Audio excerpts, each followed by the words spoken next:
coordinate. These guys are here too. We back. Big news last night while you were sleeping. Enormous quarterback news from Atlanta. Michael Penix Jr. is the new starting quarterback for the Falcons. Kirk Cousins to the bench. This announced by Coach Raheem Morris last night. Cousins, 9 picks, 1 touchdown pass across his past 5 games. You remember Penix, he led Washington to the national championship game last season. Falcons stunned the world by taking him number 8 overall in the draft. And you may say to yourself, well, why was the world so stunned? Lest you forget, that came after the Falcons on March 11th had signed Kirk Cousins, a 36-year-old quarterback coming off an Achilles injury, to a 4-year, $180 million contract with $100 million guaranteed. If they release him, got a great agent. If they release him after this and he does not play for them again, they will have paid him $90 million to play 14 games. Oof. This is the franchise that decided at the last moment they didn't need Bill Belichick's help. I will keep coming back to that. Come on, this is an abject. There's so many different ways to go. And he managed to. Hey, he just bulldozed right over everything. Michael Penix, young kid, getting his first chance. Kirk Cousins, Achilles recovery. You know what? You know what have fixed all of that? Bill Belichick. Well, because here's the problem. I hear people, right now. Thank goodness. Look how genius it was that they took Penix. After all, they knew what they were doing. They paid the man $100 million guaranteed dollars. And so now you're going to try and tell me, oh, well, this was actually great foresight by the Falcons to have a succession plan. Well, listen, you can either make a mistake or you can actually get a solution. Like, this move could save their season. So credit to them for at least doing it, getting the insurance policy so that they're in this position they have somebody to turn to. Does it make up for the contract? No. Yeah. But at least they have somewhere to go now. And I can honestly say, I don't know, and this is no joke. I've played 14 years. I've watched football my entire life. I don't think I've ever seen a player fall off a cliff. The first 9 games to what he's done in these past 5, honestly, I've never seen it tank this bad. And he looks dejected. He looks confused, which you would not think about a guy who's played. He looks like he has no confidence in any. I mean, it's like the last shot of a Roman candle when he thinks, I mean, you know what I mean? It's like, but you look at, he looks like everything. He has a string attached to everything. He wants to pull it back as soon as he throws it. I've never seen Kirk Cousins look this way. I think it left Raheem Morris no other option, which is disappointing because Atlanta still has a chance of having a home playoff game, which is monumental.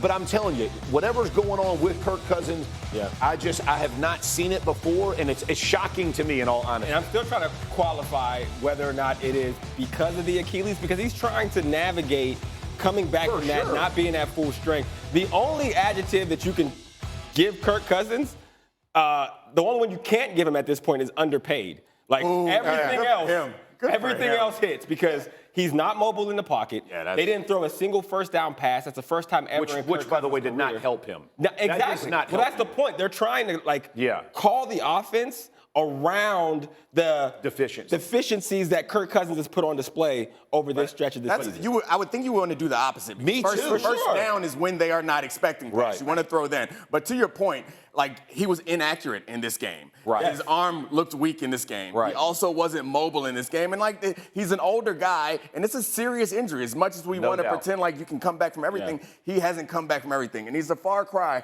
from what he was early in the season when he was walking in traps and taking over traps. Right. He is no longer boss man D-Lo. He is returning all traps. The traps are now back to their original holders. You actually said something really interesting yesterday when we were talking about him. Oh, did I? You said when he walked in and they interviewed him, they said, "What are you going to do differently?" He said, "Run more." And you looked at me, you were like, "This dude just said run more, not accuracy." Run more. Laughing at my whole time. That perked up. We always talk about something made me perk up and listen. Run more, Kirk Cousins.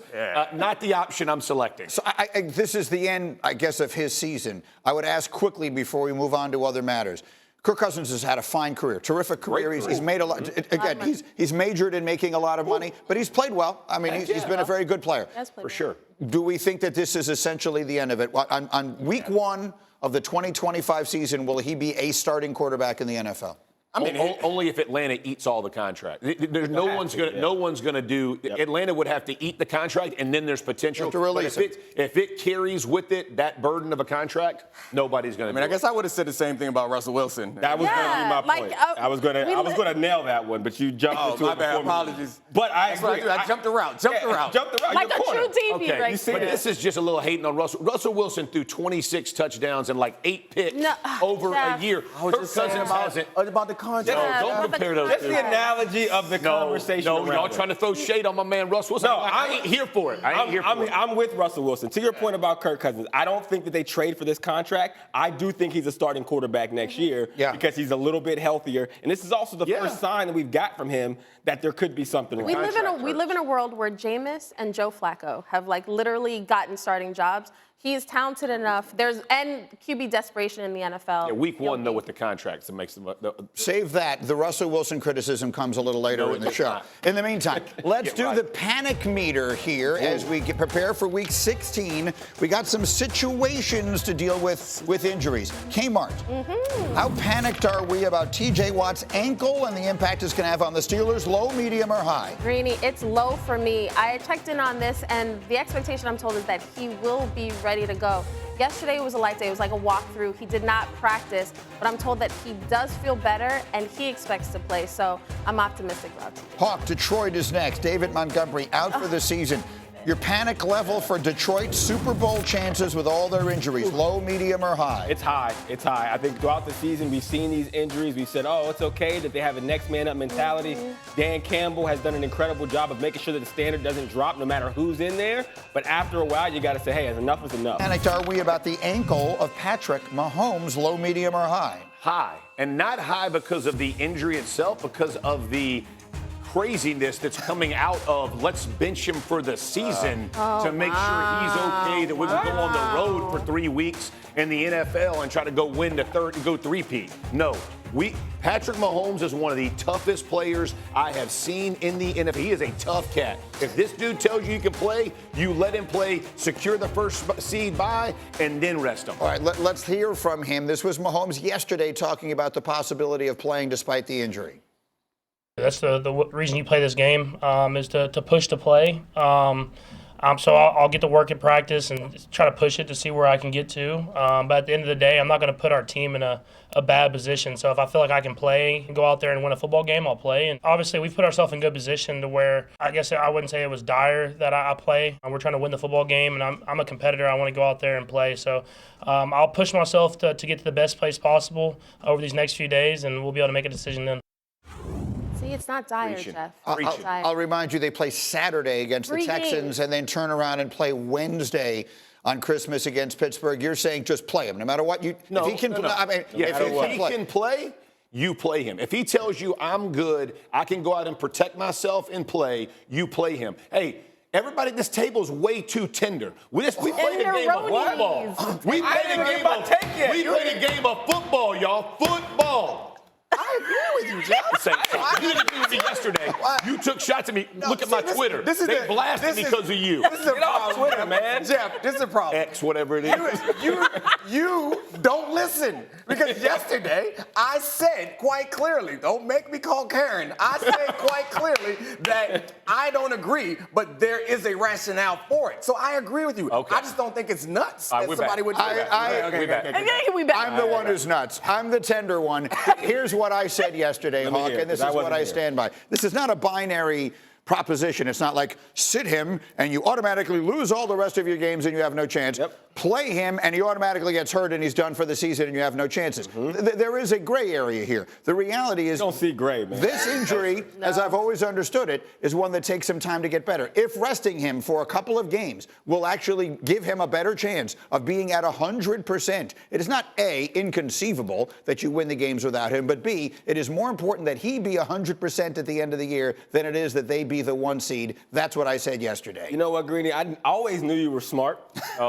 Now I'm realizing you're even smarter than I imagined from the beginning. Thank you. Because you understand context. You understand the nuances of this conversation. The gray, because to your point, matter. if he sits this game, does that mean he doesn't get to play the rest of the season? No. But the importance of making sure he's as close to full strength for the end of the season into the playoffs is more important than the bye for me. That left tackle, that offensive line, that protection has real issues that they have not been able to fix. They've tried everything. And yes, you need your quarterback to help mitigate some of those issues. I love That's you. in his ability. Hold on, let me finish.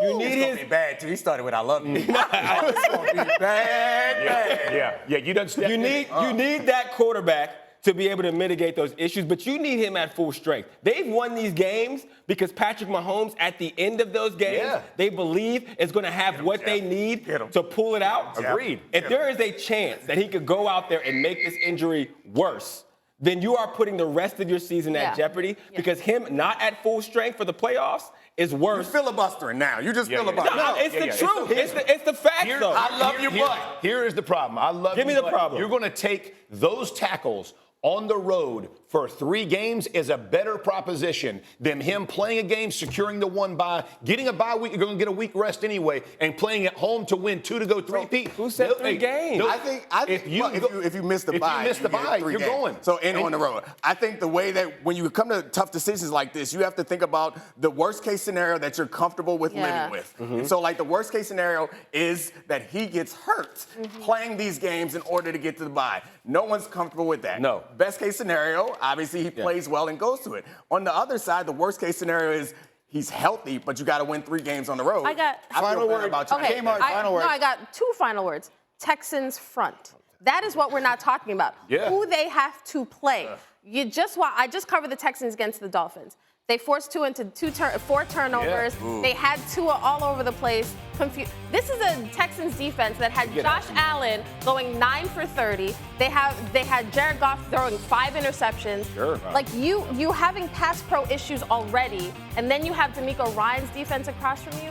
It's big. Their goals are bigger than just this one game. You do have to consider it. And they have a game-and-a-half cushion for the 1 seed. Buffalo would beat them in a tie, but Buffalo has 3 losses and the Chiefs only have 1. Listen, some things just make sense no matter how tender they may make us feel.